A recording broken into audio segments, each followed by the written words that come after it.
Buenas tardes chicos, desde Santiago de Chile, en esta clase pedagógica. eh, es un placer para mí estar con todos ustedes. El día de hoy les preparé una clase bien entretenida. La idea de esta clase es poder entender cuál fue la ruta del pueblo de Israel desde que el Señor los sacó de Egipto. Esta es toda la región de Egipto hasta que los lleva a las puertas de la tierra de Canaán, la tierra prometida. Recordemos, muchachos, que el pueblo de Israel estuvo cautivo en Egipto por casi 400 años y ellos estaban en la región de Gosén. Nos cuenta el libro de Éxodo. Ellos se encontraban en Ramsés específicamente, y es en ese lugar. Después les voy a acercar un poquito el mapa para que lo puedan ver mejor. Y es en ese lugar en Ramsés donde los deja salir el faraón y ellos llegan a Sucot con Moisés. Y es en Sucot en donde ellos por primera vez desaparece la columna de fuego y la columna de nube que los cuidaba y los protegía. En este lugar apareció la guía del Señor para ayudarlos a batallar contra los egipcios.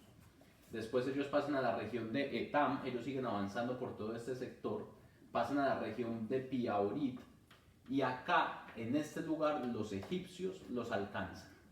Es en ese lugar donde los egipcios los alcanzan, y en ese lugar el Señor les dice algo muy importante, chicos. El Señor les dice: marchen, avancen, avancen hacia la tierra que yo les prometí.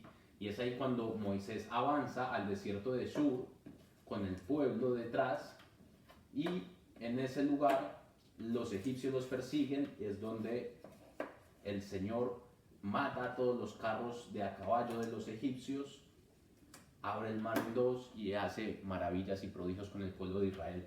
Después, muchachos, el pueblo de Israel va a hacer toda esta ruta en donde, para llegar al monte Sinaí, ellos pasan a Mara, a Elim y a Refidim. Y lo importante que tengo para decirles en este lugar, muchachos, es que, y es una de las lecciones de la clase del día de hoy, desde que el pueblo de Israel salió de Egipto y desde que ellos tocaron el desierto, ya huyeron de Egipto, salieron victoriosos de ahí, empezaron a renegar. Nos cuenta Éxodo que acá en el desierto de Sur el pueblo no encontró agua, estuvo por 3 días y empezaron a renegar contra Moisés y contra el Señor, diciendo que hubiera sido mejor que los dejaran en Egipto, y ahí estaban mejor. Y son enseñanzas para nuestras vidas, ¿no? Que muchas veces el Señor hace el milagro por nosotros, nos saca de la esclavitud, y muchas veces somos desagradecidos con la nueva etapa que tenemos. El Señor nos dice siempre que seamos fieles en lo poco y en lo mucho nos pondrá. Cuando hay poco, hay que ser agradecidos con el Señor y no renegar contra Él. En Mara dice la palabra que ellos encontraron aguas amargas y el Señor las endulzó. En Elim fue un lugar de descanso para el pueblo de Israel, fue el único lugar de descanso previo que tuvieron a toda esta odisea que ellos iban a vivir en este trayecto. En Refidim se da algo muy importante, que acá es donde el pueblo de Israel obtiene su primera batalla contra el pueblo enemigo. Dice el relato que vino el pueblo de los amorreos con su rey a batallar contra el pueblo de Israel, y acá se da una batalla muy interesante porque estaba Josué batallando contra el pueblo enemigo, y dice la palabra que mientras Moisés tenía levantadas las manos, el pueblo de Israel ganaba la batalla, pero cuando las bajaba, el pueblo de Israel perdía la batalla. Esto nos enseña mucho sobre la intercesión, sobre el poder que tiene el levantar las manos al Señor en un momento de guerra para que Él nos dé la victoria. Y el relato nos cuenta también de que Aarón, su hermano, le estaba sosteniendo las manos. Eso también habla de cómo es importante un equipo ministerial a la hora de llevar a cabo guerras y batallas contra los gigantes. Después ellos pasan al monte Sinaí. Es acá donde el Señor les da las tablas de la ley, y lamentablemente también es acá donde el pueblo adora al becerro de oro. Después de eso, recordemos que acá fue la batalla donde salieron vencedores. Después de eso ellos pasan por toda esta región, pasan por Tavera, por Kibrot Ataná, por Acerot. Ellos empiezan a avanzar por todo este sector. Por acá pasa que el pueblo también sigue murmurando. De hecho, acá en Haserot es donde María se llena de lepra a causa de que murmuró contra su hermano. Aarón también murmuró contra el líder Moisés. Ellos llegan acá a Cades Barnea, y es en este lugar donde ellos mandan a los 12 espías a ver la tierra de Canaán.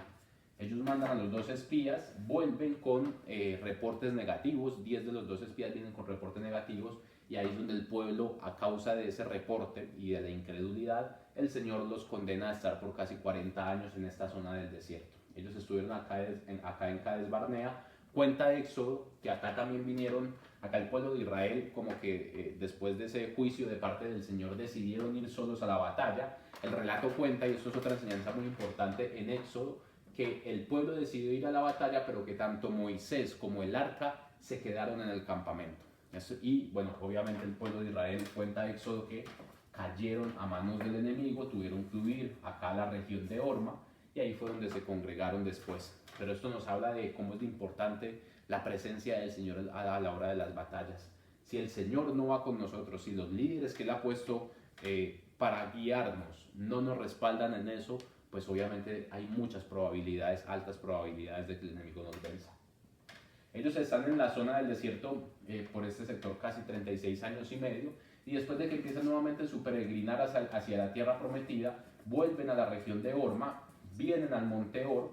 Acá en el Monte Or es donde Aarón y María mueren, los hermanos de Moisés, y el pueblo sigue avanzando por toda esta región de Edom. Ellos empiezan a rodear Edom, y desde acá en adelante el pueblo empieza a encontrarse en pueblo enemigo. En pueblo enemigo, acá estaban los amorreos, los cananeos, estaban todos los filisteos, todos estaban en este sector. A medida que el pueblo iba avanzando, iba librando batallas contra el enemigo. En todas ellas el Señor los libró. También a medida que iban avanzando, el pueblo seguía quejándose. Es muy hermoso ver cómo el Señor, a pesar de, nos parecemos mucho a nosotros hoy en día, ¿no? Que a pesar de las quejas, a pesar de renegar contra el Señor, a pesar de muchas veces no ser agradecido con lo que Él nos ha dado, a pesar de eso Él está ahí con su mano poderosa proveyéndonos. Se me olvidó mencionar que por acá, por este sector de Kibrat Ataná, fue cuando el Señor trajo el maná del cielo, porque el pueblo nuevamente estaba renegando, pero el Señor los alimentó, trajo codornices. O sea, ver la mano proveedora del Señor a pesar de lo infieles que somos muchas veces con Él. El pueblo siguió avanzando por acá, avanzó en guerra, obviamente, empezó a conquistar todo este terreno, y finalmente el pueblo llega a las llanuras de Moab. Es en ese lugar, en las llanuras de Moab, donde el pueblo queda detenido y donde el Señor les da las últimas directrices para entrar a la tierra prometida a manos de Josué. Acá ya cambia el liderazgo y Moisés llega hasta el monte Nebo, que es ahí cuando ya fallece. Pero ya es acá está Jericó, donde el pueblo queda a las puertas de la tierra de Canaán.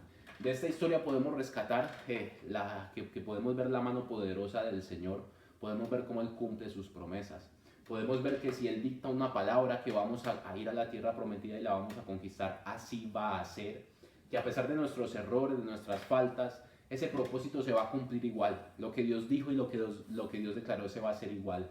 Pero nosotros, de nuestra parte, debemos ser obedientes, debemos creerle para que ese proceso no se alargue, porque el camino hubiera sido mucho más corto. El camino desde Egipto hacia Canaán hubiera sido de unos cuantos meses quizás, pero a causa de la desobediencia, a causa de la incredulidad, el pueblo de Dios estuvo más de casi 40 años en el desierto. Entonces esto nos manda a creerle al Señor, a pesar de las dificultades que veamos, a serles fiel, a adorarlo en los momentos difíciles, a no adorar otros dioses como ocurrió con el pueblo de Israel, que empezó a adorar el becerro de oro, sino a seguirlo a Él, porque si Él dicta una palabra que íbamos a llegar a una tierra prometida, así vamos a llegar. Así que chicos, espero que les haya quedado muy clara esta clase respecto de la ruta del éxodo del pueblo de Israel, y que podamos obviamente quedarnos todos con esas perlas espirituales que el Señor nos regala a lo largo de esta historia que narra el libro de Éxodo, de Números y de Deuteronomio. Dios los bendiga mucho. Desde acá, desde Santiago de Chile, David Rueda.